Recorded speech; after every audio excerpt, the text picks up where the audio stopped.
Um concurso que premia quem representa a fertilidade através da arte. Por isso podemos dizer que Merck é curiosidade, é sonho, Merck é maternidade.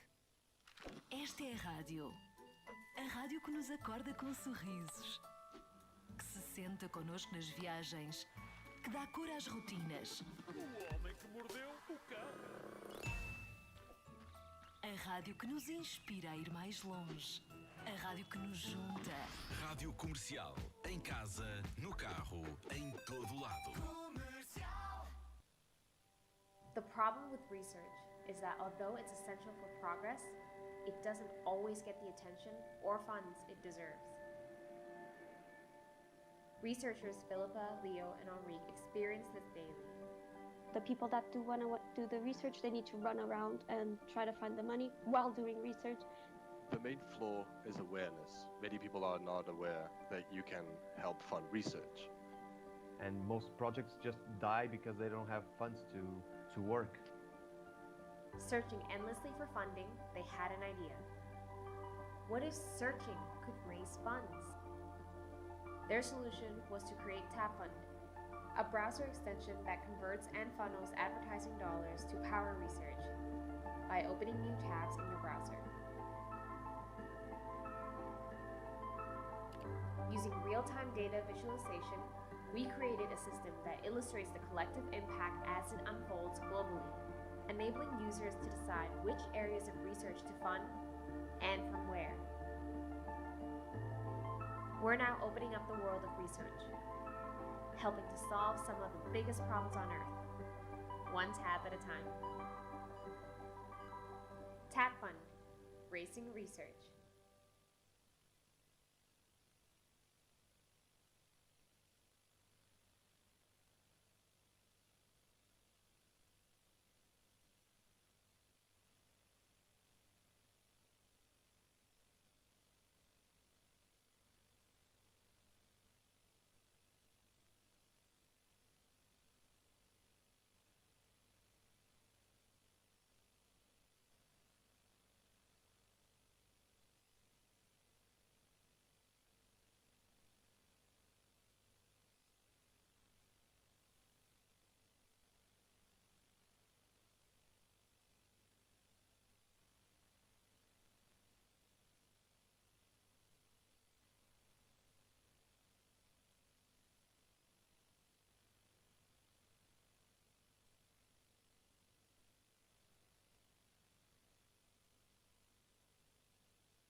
So, good night.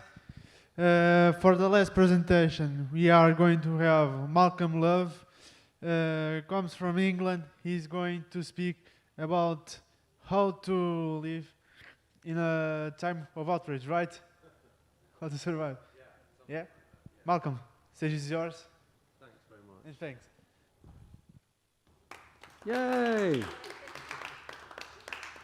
Thank you, everybody. We're not the hugest audience, but it really it's quality that matters, of course, and not quantity. I'm Malcolm Love. I am having quite a nostalgic time, because this morning I ran a workshop over at the IGC, who are supporting this event. And it's a place that I went to. In fact, I went to the same room that I went to almost 20 years ago, when I first was invited over by Monica Diaz, who was then a researcher at the IGC, who now runs it, by Sophia Arouge, who was a prestigious award winner working at the IGC, who is now a professor in Barcelona, and Anna Godino, who ran the communications office and who now is communications officer for CERN in Switzerland. And if I had known that I would be coming back so often to Portugal, I would have learned Portuguese. If only for the food, so that I don't always have to have bacalhau, you know. That's something which would have made life a little bit easier. But I want to talk today about how, well, things have changed, of course. When I came then, the mighty Ciencia Viva was setting up and was already a force running their centres around Portugal. But this initiative that happened here was encouraging scientists, early career scientists and more senior people, to actually develop the skills to be able to communicate their science. What I'm going to do is I want, in the time that we have together, to explore this thing, living in a time of outrage, because we talk about why is science communication important, and there are various answers to that.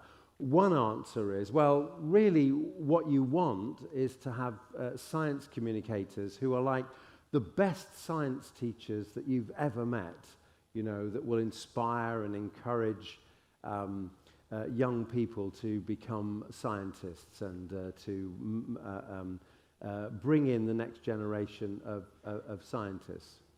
And of course, I think that's really important. But my journey, and I can illustrate this with a story, my journey into science communication began, I should just say, I am a media person. So my background is in journalism, and I was a program maker for the BBC. So I was a senior program maker for the BBC, and I used to make documentaries and so on.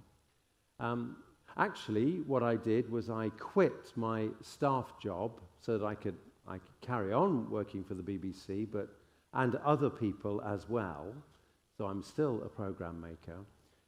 And also I began to do some training, teaching people to be on radio and television and public speaking and all that kind of thing. It makes me a little bit nervous saying that, because I'm now doing some public speaking. So it puts a certain amount of stress on me. I persuaded my boss at the BBC, towards the end of my time there, that we needed to have more science programming. Our own department needed to look for some science programming.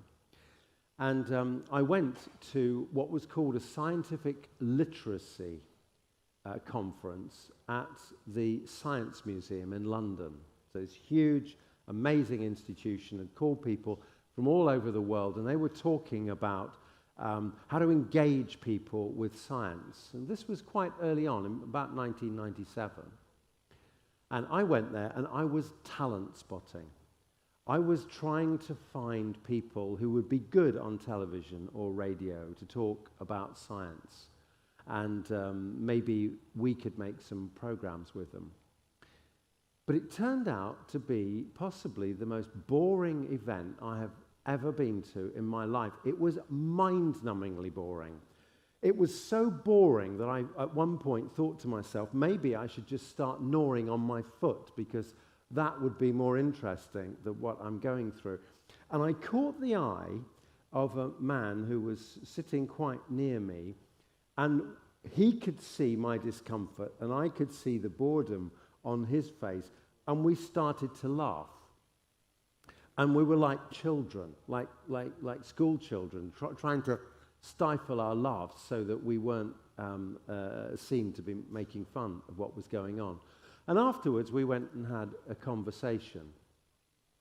And the conversation that we had was all about a course that he was setting up in London, at Birkbeck College, London University, for people who were sort of like postdoctoral students, to help them develop skills to communicate science.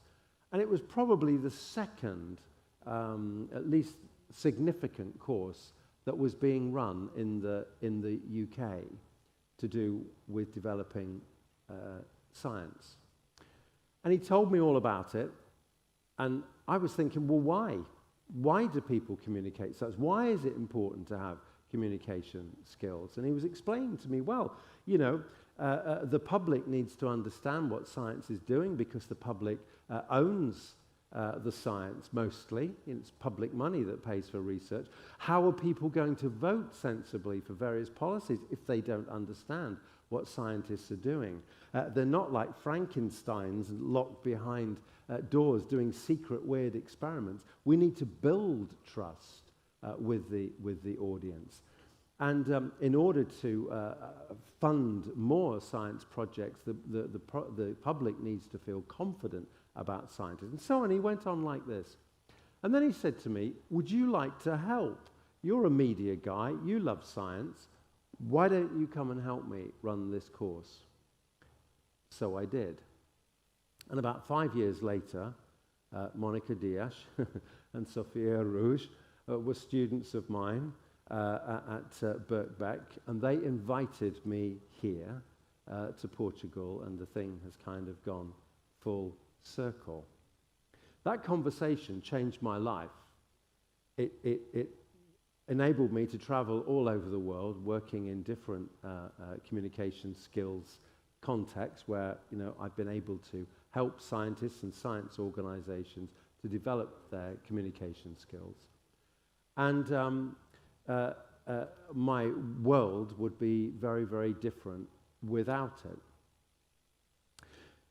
So today I'm asking the question I asked all those years ago: why is it important that scientists are able to communicate their science?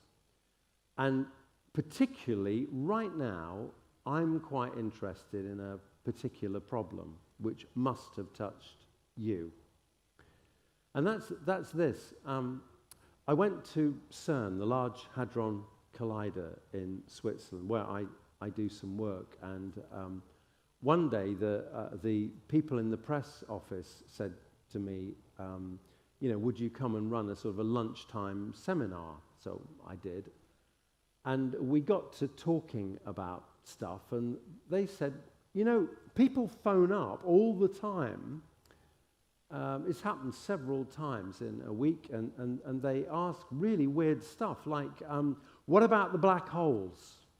You know, you understand that you're going to create a black hole and it's going to swallow up the Earth, and you don't seem to care. Or they get a call saying, what about the aliens? What about the aliens? Well, what aliens? Well, the aliens, you must be using alien technology, right? So what do they want? What do they plan? What are they going to do? And you think, if you're at the end of the phone, what are you going to say to things like this? So we had a talk about what do you do when people's belief system is so strange and so caught in a loop that it's really, really hard to talk to them. And I thought, this is a problem that we should think about in the world of science communication. it's not always as straightforward and as simple as it looks. So what I want to do is try and understand a little bit about what's going on and think a little bit about some first aid for people who find themselves anxious and troubled. After that meeting at CERN, I got a flight back to Bristol, where I lived at the time, in the UK. And I got into a taxi, and the taxi driver at the airport, and he was going to take me home into the city. And we got talking. He said, "Oh, you're in Switzerland. What are you doing there?" And I said, "Oh, I was talking at a science research centre. So have you ever heard of CERN?" He said, "Oh, yes, I have, the Large Hadron Collider." Good. This is going to be a good conversation. And then he said to me, "You know, we've never been to the moon." Really? What do you mean? Human beings have never been to the moon? No.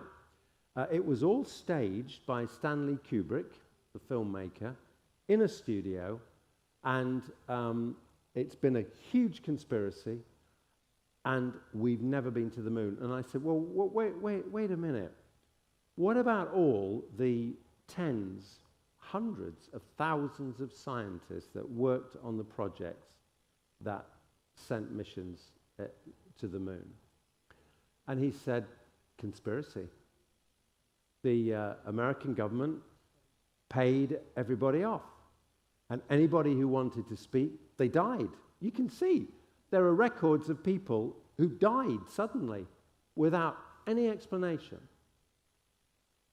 And I began to think, oh man, the world is really freaky, and I am worried. I'm getting really worried. I had a bad night. And so it set me into thinking about what is a sensible and useful response to conspiracy theories and to fake news and so on. So I want to try and make some sense of that. So the first thing is we have to say conspiracies do happen. That's the first thing. I'm hoping I can give us some first aid, okay, and some constructive approaches to this. And the first thing is to acknowledge, of course, conspiracies do happen. A group of people conspired together to fly aeroplanes into the Twin Towers on September the 11th, 2001. And they actually succeeded beyond their wildest dreams in bringing the towers down. That was a conspiracy. People plotting in secret to do something and significant. And they did. So that's not a conspiracy theory. A conspiracy theory, and I'm with Qasim Qassam, who's an American philosopher on this. They have special characteristics. For example, quite often a conspiracy is something which is, it has a political motivation to it. So, for example, when the tragic shootings happened at the school in Sandy Hook, many children lost their lives. The gun lobby in the United States didn't like that, and someone somewhere began the rumor that these killings didn't happen, that it was made up, that it was a conspiracy by people unknown to put about that there had been a shooting to make the gun lobby look bad. And I guess if you were or are the parent of a child who was killed in that massacre, then it must be very, very hard to hear people saying things like that. That certainly fits a conspiracy theory. They're usually amateurish in the sense that even though there are various experts who are drawn in to be able to, say, well, in my expert opinion, I don't believe this, or I think this has happened, or that has happened. The experts usually aren't experts in that subject. And we've seen, for example, people who talk about climate change and say climate change is not a real thing, it's made up, it's part of a conspiracy, it's got something to do with George Soros, probably, and liberals and Chinese and all kinds of things. The thing is, there's always a conspiracy. We don't quite know who is doing the conspiracy. Okay, that's often part of it. The other thing to say about it is it's unlikely to be true. That when you weigh it all up and look at what is being alleged, it's unlikely to be true. Sorry, I just hop back and say that some of the experts, I was going to tell the story that there were a group of scientists who were saying climate change isn't a real thing, but the scientists turned out to include people like medical doctors and so on. I'm not impugning for a moment their scientific credentials. There's an osteopath in there and various other kinds of chemists and so on.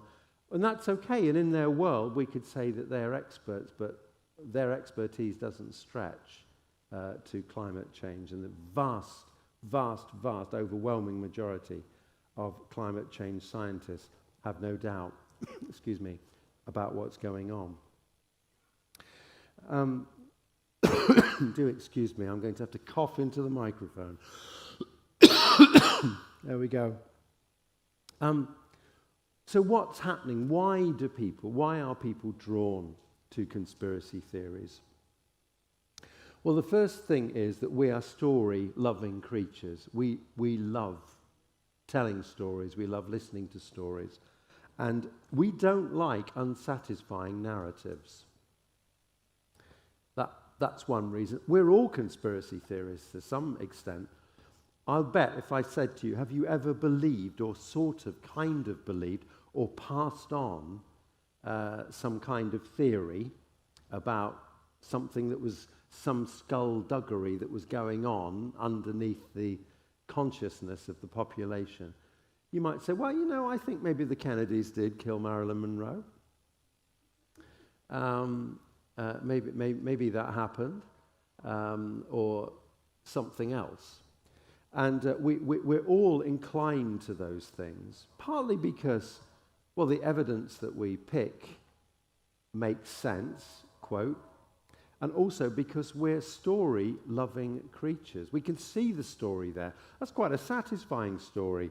It kind of makes sense. The idea that Marilyn died for drug-related causes on her own just isn't big enough for Marilyn. And if we can bring the Kennedys into it, wow, that works really well. We're storytelling creatures.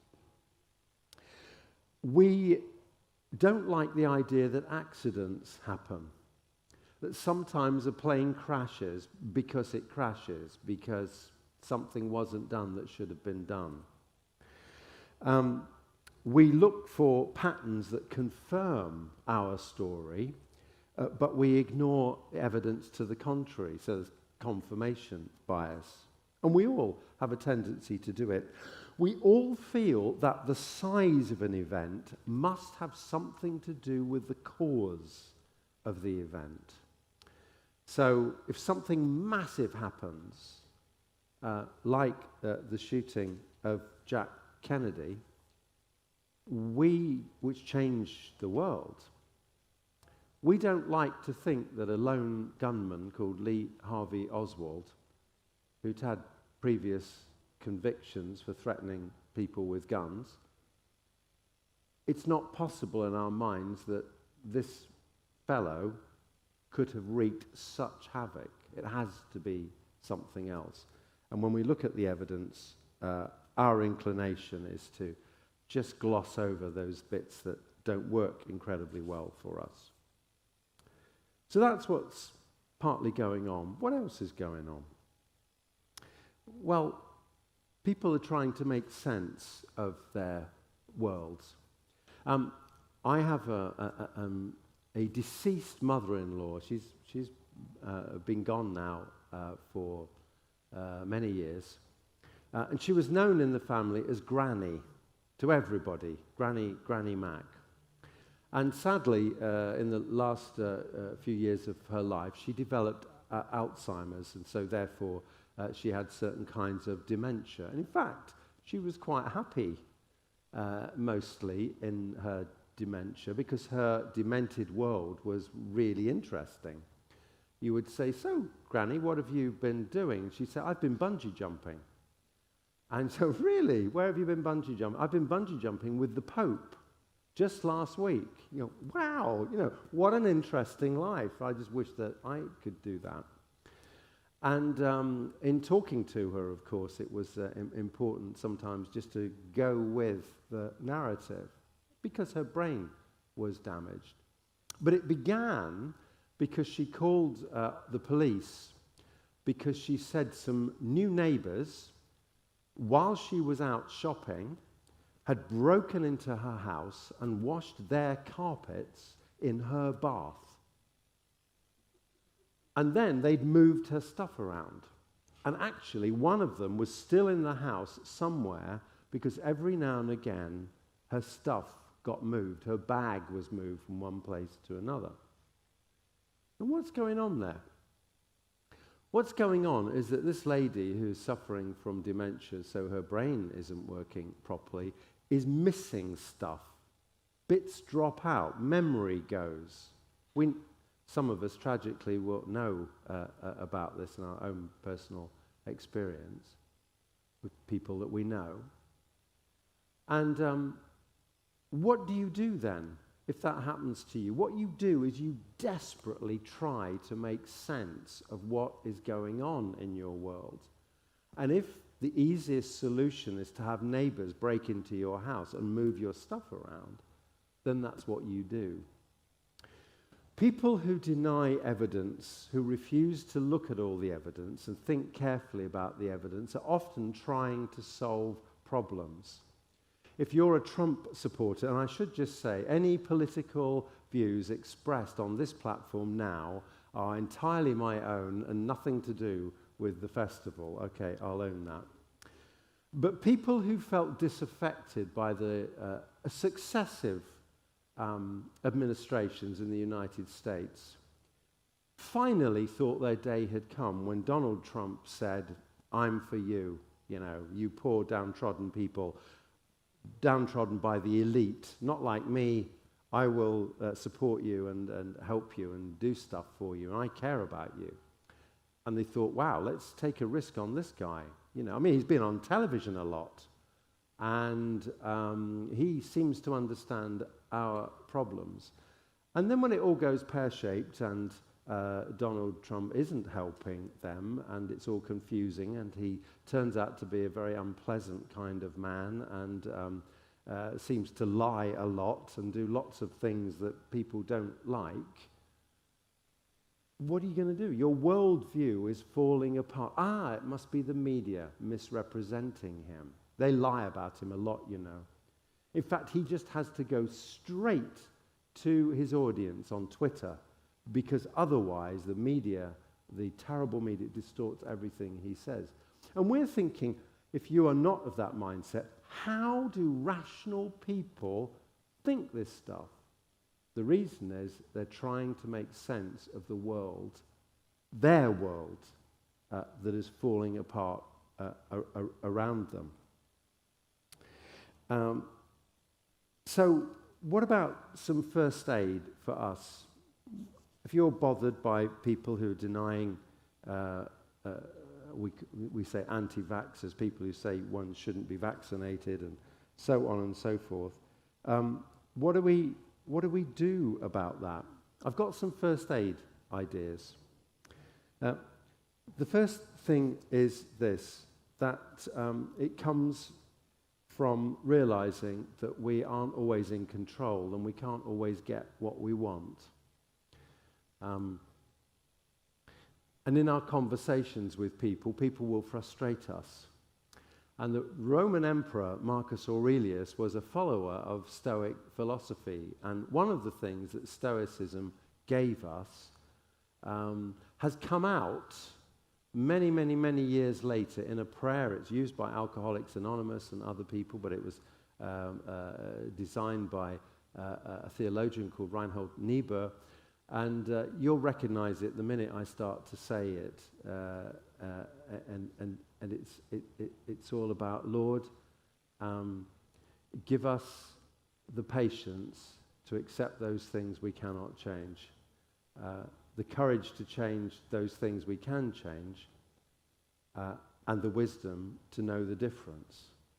And that's actually straight from Stoic philosophy, which basically said one has to come to terms with the fact that there are many things that you can't change. One day, I set off on the M5, which is a big motorway which runs up the west side of England. It comes up from the far southwest and it runs up as far as Birmingham. And I was going to follow it on up and then a little bit further because I was going to North Wales. And I knew that sometimes there are traffic jams, and I'm the kind of person, my partner will attest, I'm the kind of person that if I'm in a particular mood, everything is out to get me. I'm being persecuted, right? So I'll be going along, and suddenly there's a traffic jam, and I'll be going, yes, right, typical, you know, ring the bell, Malcolm's come out, ring the bell, bring out all the cars, you know, start behaving incredibly unreasonably and unfairly. And I've been told a few times, you really just get so unreasonable and crazy when you're frustrated in a car. So I took the lesson on board. I took notice of Marcus Aurelius, a Roman emperor, who in his meditations wrote down that he said, today I will meet frustrating people. I will meet people who are rude to me. I will meet people who will make me angry, and so on. But this is the way of the world. And how will I better myself by responding to these kinds of frustrations? And sure enough, I went on the M5 road. I hit a traffic jam, and it turned out to be a traffic jam that lasted for 5 hours. And I was so proud of myself because I remembered my lesson from Marcus Aurelius. I had some stuff in the car with me. I'd taken care of every possible eventuality. And I thought to myself, you know what? There's nothing I can do about this, and I'll be really calm. 5 hours later, I got out of the traffic jam, completed my journey feeling very virtuous. Roll on just a little while ago, we were in semi-lockdown. My car needed 4 new tires. I had to take the car to a place that's known as Quick Fit in the UK. I don't know if you have them here, I doubt it, but you know, you'll have something similar where you just roll the car on and all they do is tires. You know, that's all they do, and they can do it quite quickly. And we were outside. I did not want to spend the money. I was tired. I was feeling grumpy. I had to wear a face mask, and I was cold. And a man came over to me, and he started to chat, and he said, you know, we don't need to wear masks. This virus isn't real. This isn't really what's happening. And I began to get really annoyed. And then he said, you know, under Washington, D.C., there are loads of tunnels. And under those tunnels, they were built by John Kennedy so that pedophiles could move freely underneath the city. And there was something going on in my mind. Marcus Aurelius was not anywhere near me in my mind. And I flipped. I freaked. I talked about all kinds of things. I called Donald Trump a lot of names that I shouldn't have done in a public place. I referred to the man's beliefs as downright stupid and foolish. I used words like moronic. I just lost it. And you know what? He stayed completely calm. That freaked me out even more. And I got to thinking to myself, man, I really should take my own advice, or rather Marcus Aurelius's advice, very, very seriously. There's a clinical psychologist called Bill Miller, and he teamed up with a nurse called Stephen Rolnick, and what they were interested in was addiction, problems of addiction. And what they said was, actually, it was led by Bill Miller, who had a particular approach to alcoholism and other things, smoking, addictions, and so on, was that people know. If you make them feel ashamed, they know they shouldn't drink too much. They know that smoking damages their health. If they feel ashamed and embarrassed because of their encounter with you, what it does is it tends to build resistance. Some research amongst anti-vaxxers shows us that when they are shown data about people who've died because they haven't been vaccinated, the rise of measles infections and so on, which have gone up by 50% between 2016 2018. It went up by 50%. I'm not sure what the current figures are. We're talking about deaths from measles and so on because of anti-vaxxer propaganda.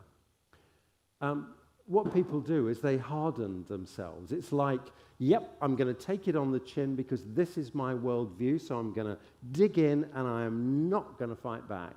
I'm not going to give in to this. I will kind of mentally fight back. And it's almost as if, ironically, they have been inoculated or vaccinated against engaging with data. And the same can be true. What's happening with a heavy smoker or a heavy drinker is they're going, I can stop, I will stop, I know it's bad for me, leave me alone, I don't want to think about it, and I'll do it in my own time, maybe tomorrow, just not today. And so what they developed was something which they call motivational interviewing. And motivational interviewing involves honesty. It means coming to somebody, and Adam Grant, the writer, talks about people he calls vaccination whisperers. Like, have you ever heard the phrase horse whisperer, the term horse whisperer? It's like a vaccination. People who actually talk to people who are vaccination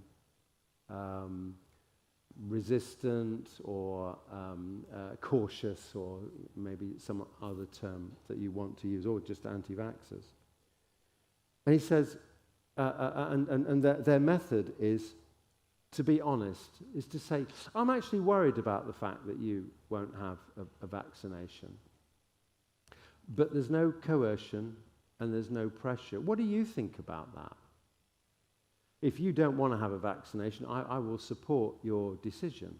But, what do you think about it? It's about asking open questions.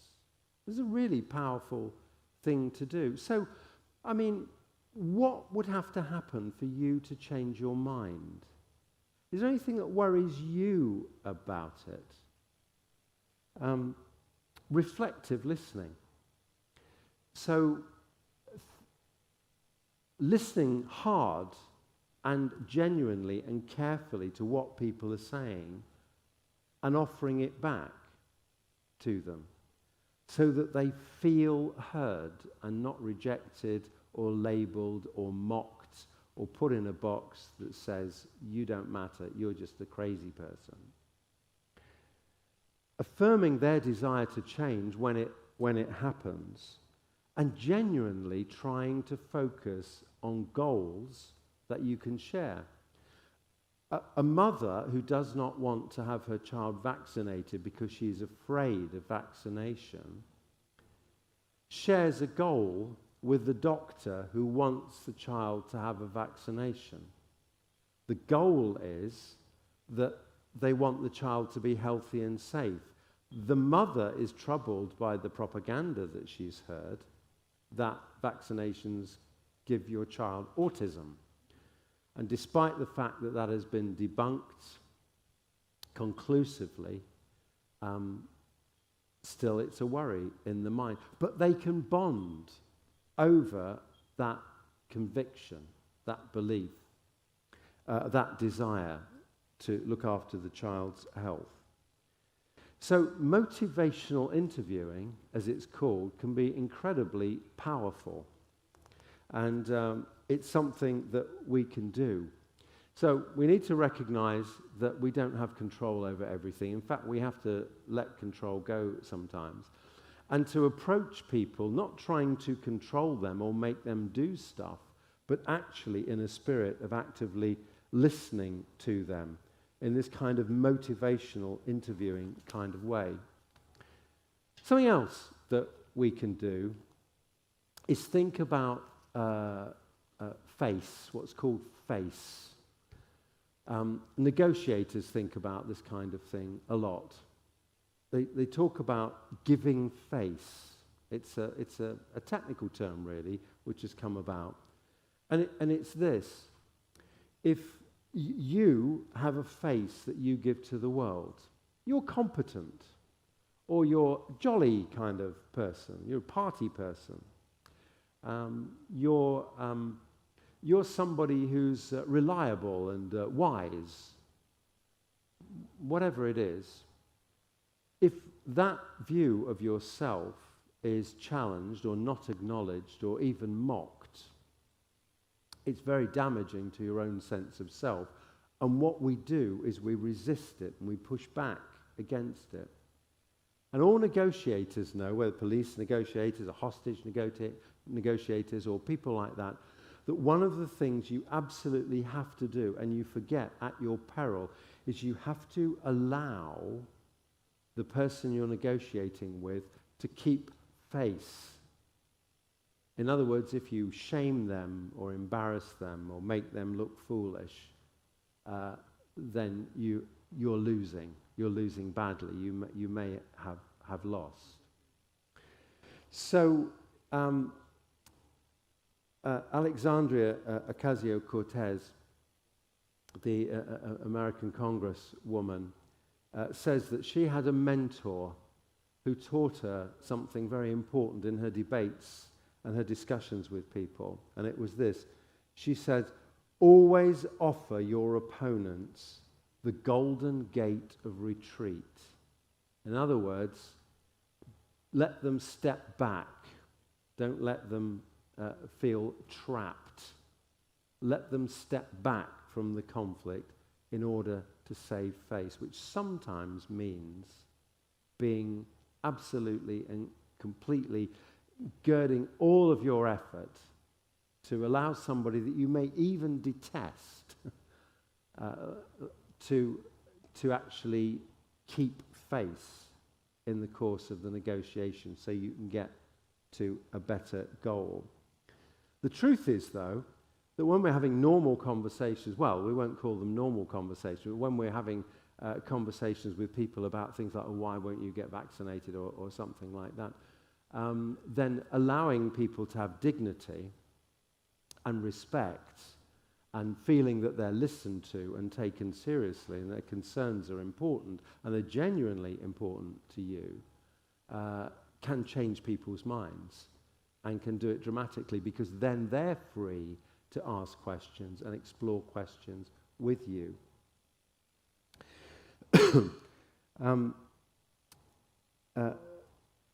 I would like to think, excuse me, I have to cough again. I would like to think that what happens in science communication more now, 20 years on from when I first came here, is that we will fund, experiment with, train people to be better at engaging with these hard things. Most people, when we do science communication, we talk to people who care about science anyway. Mostly we talk to people that are already won over. And almost never do we talk to people who say, you scientists are trying to trick us and we're not going to listen to you. How you cross over those divides involves a lot of skill. It may involve politics. It may involve all kinds of strategies and practices. It will certainly involve training. It would certainly involve a commitment. But I hope that science communicators and people interested in science and scientists themselves will be able to learn the skills to take this forward. Something that I want to leave you with is this. It's a quote from the wonderful late Maya Angelou, the writer. And she said this: people will forget what you said. People will always forget what you do, but they will never forget how you made them feel. And I love that, and I leave that with you. Thank you very much.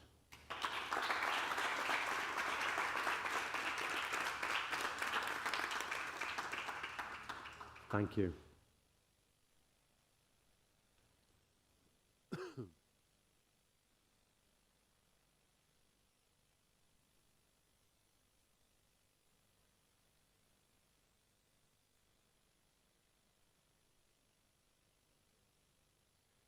I think that all the filming is over and stuff like that, but I don't know whether there's any opportunity to have a conversation. Yeah? Is that all right?